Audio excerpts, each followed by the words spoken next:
PCA. I will just spend very few minutes in sort of positioning what Arne will be talking about later. He will go through much more in detail and probably more interesting for most of you than what I'm going to say. But as also the title suggests, it's also, let's say, the backdrop for what Arne is going to show you and talk about is that PCA will be the maintenance agency on behalf of ISO for IDO and SDO. So I will just explain that a little bit. I'm clicking next, nothing happens as usual. There, yeah. So what the maintenance agency does, and PCA will be the maintenance agency for what is part 3, which is IDO, and also what is the upcoming also part 100 of IDO, which is or not IDO, of OBI, which is the SDO, scheduled data ontologies. What we will do is we will maintain and we will also publish the ontologies part 3 and part 100. We will be responsible for handling the development, in other words, both change requests and also, let's say, inherent development of the ontologies. And then on our platform, through our infrastructure, we will handle this by also adding or changing or editing the entries or the entities. What this gives us is a possibility to have more frequent updates of the content. The official ISO version will still be the one that is published by ISO usually in a PDF form or in some cases by digital inserts, but we can have more or less rolling or running updates of the content without necessarily publishing a new version. However, as the last point here says, we will publish also versioned updates, obviously.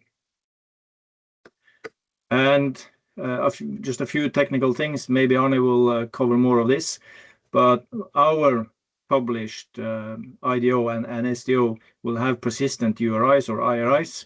There will be access to obviously to the current version, but also to past versions, in most likely in downloadable files. At least the past versions will be as they have currently been on other types of content that PCA has. It obviously will be machine readable and interoperable. That's one of our purposes. And as the practice and the process is described by ISO, we will have what's called an SDB team, which is a standard as a database abbreviation that is used by ISO. So we will have an SDB team that consists of experts in the fields that have been nominated by the active participants in the IDO consortium, and that team will be led by an SDB manager that in our case will be Paul Rylandsholm, who is also the convener for Working Group 26 and also has been the project manager, or still is the project manager for the IDO working group and the core team. The manager will lead the SDB team, and they will handle the development and the change requests, etc., and will have their own set of functionalities to evaluate, validate, reject, approve the different entries and the proposals or the change requests. So the key points of having, as we see it at least, of having a maintenance agency is that we can actually all have SDO and IDO as, let's call it a little bit in brackets maybe, but always up to date. At least it allows us to have very frequent updates and renew the content even outside of the regular versioning from or that sits with ISO. And as part of that, we can have a really quicker evolution, quicker development than we usually see with sometimes quite long intervals between updates of international standards. And obviously, by having the technological setup that we have, that hopefully again Arne will show you a little bit about, and with the technical way of accessing our published versions as URIs or IRIs that are consistent and forever existing, it will definitely for a long time support interoperability and also accessibility, as it were. I think that was really quick. I can't see if anybody raised their hands. If not, then Nils, I think you can give the word and the floor to Arne. Yep, thank you so much for this. You asked for questions, but I think I'll repeat any questions Yes. for Lars before we move. Yep, thank you, Lars. Then I will just get straight into it. Yes, And that's if good. I can get a quick thumbs up to just confirm that you're seeing my screen share. Yeah, Arne is on it as always. So I'm going to talk about how we develop ontologies on the new PCA platform and what new ideas we've baked into it that we hope will make the process smoother. So these are quickly the points that I'm going to be talking about today. How do we create or extend existing ontologies? Because there is a difference. What foundational ontologies we are extending, how we differentiate between creating content for them and extending them, the APIs that we've made, and some of the authoring tools that we have made available specifically for GeForce already, and we are in the process of making them more general and reusable for the other foundational ontologies. How we explicitly host documentation, because for some of these processes, the documentation is actually the goal. How we use GitHub, Anchor Docs, and Pages to actually do the hosting and the publishing. So I have representatives from the team that I work in the chat. So if you have any quick questions or clarifications, feel free to raise them in the chat. And Tora will endeavor to answer them as we go. If you have questions that go into the particulars of how something works, if there are data, if there is functions that you are more curious about, please save them for the Q&A session afterwards. Then we can actually click around in the platform. We can have a look at the services. We can have a look at the Swagger documentation and the endpoints, instead of me swapping back and forth in the middle of the presentation. So, what foundational standards do we build on? Obviously, IDO, the high-level semantic framework that gives us the ability to interoperate between several different actors. ISO 15926-4, the classic reference data library, so to speak. It's been in use for quite some time. It is currently edition 4 is on its way out the door, and edition 5 is already in the planning. Then we have GeForce version 2.0. It's the latest version of the capital facility handover information specification. And then last but not least, information modeling framework, or IMF, which helps us to compose complex and compound class definitions, and that in turn enables us to build complex but still interoperable models. So, why do we think that it's a good idea to build this platform? Let's be honest, these ontologies, they are complex. They are complex in different ways, and the barrier of entry and the floor for participation is steep. It is difficult to sit down and by hand write an extension to IDO.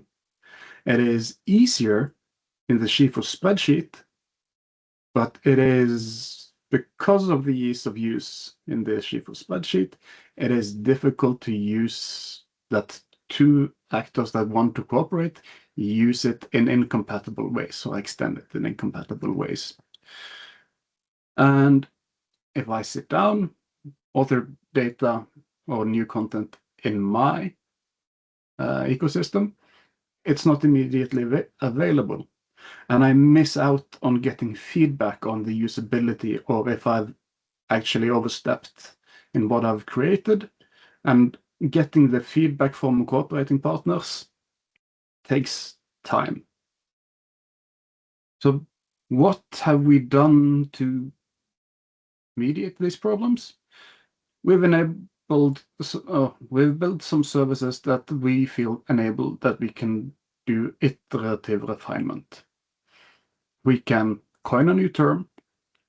We can then do minor refinements on it, or we can actually change the nature of the thing, if and only if it is in a state where it is clearly communicated that the nature of the thing is still up for debate. So even though we can work with iterative refinement, we are never going to change something once it is published. And anything you coin on the platform is immediately available for all of your cooperating partners, so they can pull it into their development ecosystems. They can test it out. They can figure out the second you've made it, they can try to use it. And if something is missing, if something is wrong, if something is misinterpreted, me as a developer, I am going to get my most favorite thing in the world. I'm going to get red squigglies in my IDE. I have good software that tells me something is wrong, something needs to be fixed. And this drives productivity forward in a very predictable and good way. So how did we build this? When this team started out, we were basically a pure .NET team. We knew .NET, we were comfortable with .NET, so we built a .NET HTTP API. We were also proponents of free and open data. So luckily, the PCA also is a proponent of open data. So adhering to the FAIR principles for IRIs, ensuring that they are findable and accessible, that anything is interoperable, making the resource usable for all of the partners, and then giving the guarantee that if you found a resource today, that resource is going to be available tomorrow, and the state of that resource that you found it in today is going to be the same state tomorrow. Because if not, your software that you spent a lot of time building is going to suddenly start breaking. That handles finding the resources once they are created. In order to ease the authoring process, we have made a set of front-end web forms. Currently, they are mostly complete for GeForce 2.0. But we have API support for all of the foundational ontologies. But unfortunately, the barrier of entry for working with the other ontologies that are under IDO and 1596-4 is a bit steeper than it currently is for IMF and GeForce. The result is that the SMEs can actually focus on the engineering task they need to solve instead of making the correct syntactical choices to make sure that it fits into the ontology. As an example, the This project has made an ontology called the Norwegian Pulp and Paper, the Nordic Pulp and Paper and Process Industry GeForce extensions. It's currently on the draft environment. It's being discussed when it's being moved to production. And this has been made without any direct help from the development team. It's been made by Erik Molly by himself using the web forms. He's created hundreds of new concepts. They are all linked. They are all well-formed GeForce concepts. And I can only attest for the syntactical correctness. Now comes the more interesting part, because now Erik's collaborating partners can look at what he's made, and then together they can figure out, does this solve our problems and issues? Because everything Erik has coined is immediately available for his collaborating partners. But what about the situations where the documentation itself is the product? Then the hosting service that we just saw a screenshot of is too much. We need something that is lightweight, very easy to author new content for, and is quick and easy to set up, because we need different documentation for different projects, and we need to keep them logically separate. So we've set up a prototype on docs.postgres.org, which you call the docs as code pipeline. We use GitHub because it's what we're used to. We put Markdown files on GitHub. It's an easy annotation format for text. Then we leverage some shelfware called Pages CMS, Content Management System, that helps do the presentation itself. And there's automation built into GitHub, which triggers when somebody, an SME, for example, updates the documentation. The changes automatically get pulled in by the orchestrator and pushed to the web pages. The orchestrator, or the composition or the orchestrator that we use, is something called mcodocs. It mainly gives you a way to build one very big document out of several small composite Markdown files. For those of you who have used LaTeX in university or writing scientific papers, again, LaTeX, you can make the most perfect documents that you ever wanted, but the barrier of entry is significant. Markdown and mcodocs lowers that floor. It's not as complete as LaTeX. So what does this give us compared to just publishing a text file on the web? It gives us accessibility. If we were just using the Git repositories, it's not as available. But using the combination of these technologies, we get a full audit trail. We know what has changed when, and because of the way the composer works, we know it's either going to successfully build your documentation for you, or it is going to throw an error. And it's easier to discover that something is wrong when you get an error, and you can fix it. Because the flip side is, it works, but you're suddenly misinforming your consumers, which is a lot worse than having to fix a bug. So, in closing, We believe that there is a service-oriented future for standardization, because this enables us to pick the manual, repetitive chore work out of authoring new standardizations and standards, enabling the people whose time we value to actually focus on the useful parts of the work, because there's just so many SMEs available, and they have better ways to spend their time than to make sure that they have written the turtle file in the correct way.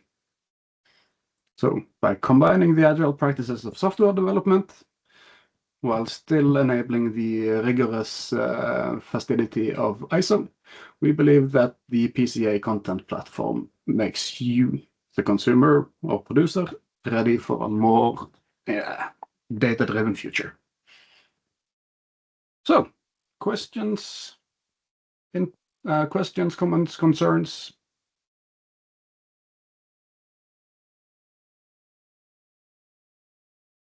Yeah, and then according to the rules, I should turn off the recording, so I will do that now. Yep.